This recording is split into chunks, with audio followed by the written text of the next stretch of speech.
دیا تو یاد رکھے وہ بیٹا کبھی تم سے تنگ نہیں آئے گا. اور یہ گارنٹی ہے میرے, گارنٹی دے کے جاؤ اس بات کی.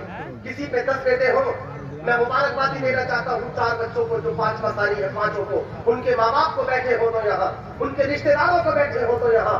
یہ ہم زندگی کی چوٹ پہ کہتے ہیں, اور علاقے میں تجربہ کر لینا. ایک آدھ دو کی مثال نہیں ہے, اکثر کی مثال دے رہا ہوں میں.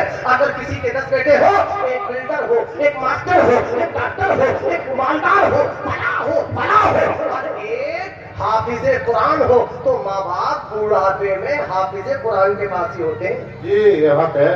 مولانا کے پاس ہی ہوتے ہیں.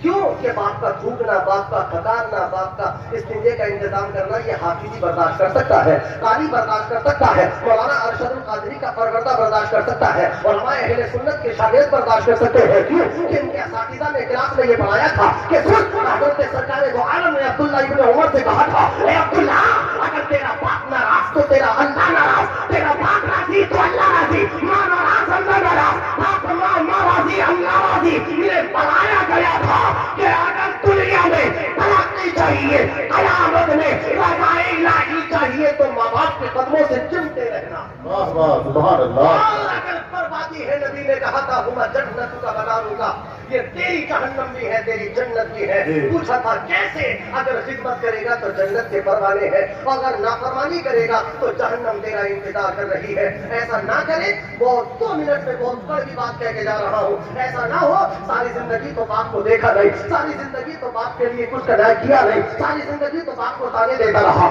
یہ کہتا رہا کہ تم نے زندگی میں کیا کیا ہے, تم نے زندگی میں معاملات میرے لیے کیا کیے ہیں. یاد رکھے ایسا نہ ہو ساری زندگی تانے اور مرنے کے بعد قبر پہ اعلان, کوئی کھانا کھائے بغیر بچ رہی ہو. جی یہ اعلان. اور جس نے نہ کھایا تو منہ اتنا موٹا کر لے, ایسے ہے کھانا کھا کے ابا جنت میں جائیں گے. ہم یہ کہتے ہیں, ہمارے اساتذہ نے ہم سے بتایا, ہمارے اساتذہ نے ہمیں پڑھاتے ہوئے سمجھایا کہ باپ کے جنازے پر 40 دیگیں بنانے سے بہتر یہ ہے کہ 40 روپے باپ کو زندگی میں نظرانہ دے دیں. نبی کی ایک حدیث سناتا ہوں. سرکار دو عالم کے پاس ایک صحابی آئے, کہنے لگے یا رسول اللہ میں بڑا مالدار. کیا کہا؟ میں بڑا مالدار, لیکن ابا غریب ہے, میرے مال کا زیادہ حقدار کون ہے؟ نبی کریم نے یہ نہیں کہا, مجھ جیسا کم عقل ہوتا تو کہہ دیتا ابا ہی ہے تیرے مال کے حقدار. نبی نے کہا یہ نہیں کہا, نبی نے فرمایا تو اور تیرا مال. پہلے تجھے کہا تو اور تیرا مال دونوں ابا کے ہیں. ایسا نہیں ہے, ایسا نہیں ہے کہ ابا تو پیسے لو 10,000 کی گھٹی اور میں دلی جا رہا ہوں, کچھ بھی کہا ابا کہیں مرتا پھر. ایسے کام نہیں چلتا, اور ایسے بھی نہیں چلتا ابا ابا ابا ابا اور روپیہ ایک دیتا نہیں, ساری بھیڑی جیب میں رکھتا ہے.